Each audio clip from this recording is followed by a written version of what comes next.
Leer para comprender. ¿Cuándo empezamos a ser lectores?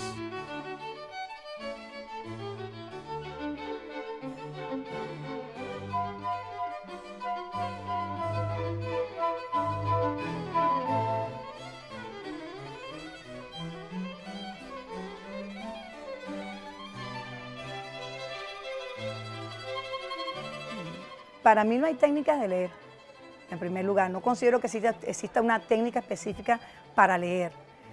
Los acercamientos a la lectura se producen desde el ámbito familiar y en ese sentido hablar de técnica es difícil porque cada individuo tiene su manera de acceder a los textos que lee y de acceder a los gustos o a las preferencias de aquello que lee. Ahí podríamos hablar de estrategias. Hay estrategias para leer y para aprovechar mejor lo que se lee. Pero hay tipos de lecturas. Si yo hago una lectura que es solo para la apropiación de un conocimiento específico en un área del saber, pues puedo implementar ciertos hábitos que me permitirían acceder a esa lectura o a la apropiación de ese conocimiento. Pero en la literatura, la lectura es disfrute y para disfrutar pues no existe una técnica específica. Yo pienso que en líneas generales cada sujeto tiene su propia posibilidad de incorporación al mundo de la lectura, que esta comienza de la familia. Hay personas que tienen cultura lectora y hay otros que carecen de ella. En este caso, a estos sujetos primero hay que acercarlos por la vía del disfrute, del goce, de lo leído, a lo que sería el proceso de leer. Y luego entonces nosotros podríamos señalar quizás la posibilidad de darle tener un tipo de técnica. Creo que las técnicas son particulares, personales, en líneas generales.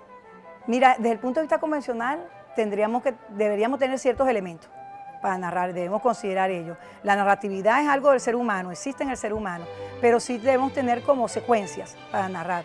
Inicio, nudo, desenlace, ¿verdad? En la construcción de la historia, sea cualquier tipo de historia, incluso lo anecdótico, lo que no necesariamente pasa a lo literario.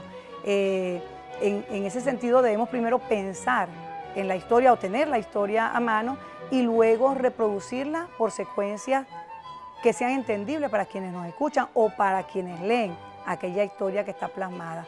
Pero hoy día esa convención se ha roto. Muchos escritores comienzan por el final o por lo que debería ser el final, porque quizás lo importante no es el final, sino es la manera como está construida la historia. Entonces, hablar de una técnica específica no creo que exista. Podemos hablar de textos específicos o de momentos de la escritura en el devenir histórico del individuo, en donde se plantea desde un tipo de texto una secuencia de construcción. Para atrapar al lector no existe una receta específica. Al lector se le atrapa, por supuesto, con una buena historia, con un buen poema, con un buen drama para ser representado. Se le atrapa de diversas maneras y el término sería atrapar. Más bien se capta su atención a partir de lo que es venderle la historia como tal o venderle el texto, el poema en este caso. Si a mí me tocara, ¿verdad?, en un momento determinado pensar en atrapar a un lector y yo voy a hablarle sobre la historia, tengo que demostrarle al lector que yo he disfrutado de ese texto, que ese texto tiene algo que para mí como persona fue valioso, porque los textos no son valiosos en sentido general. Yo no puedo venderle a un colectivo un texto diciéndole esto es valioso porque representa al colectivo. No, tiene que ser algo que yo haya ya percibido, haya disfrutado y que en líneas generales lo muestro a los demás.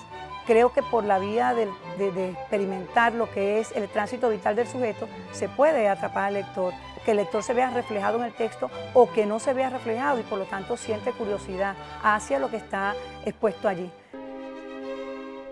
Si te gusta la aventura, lánzate a la lectura.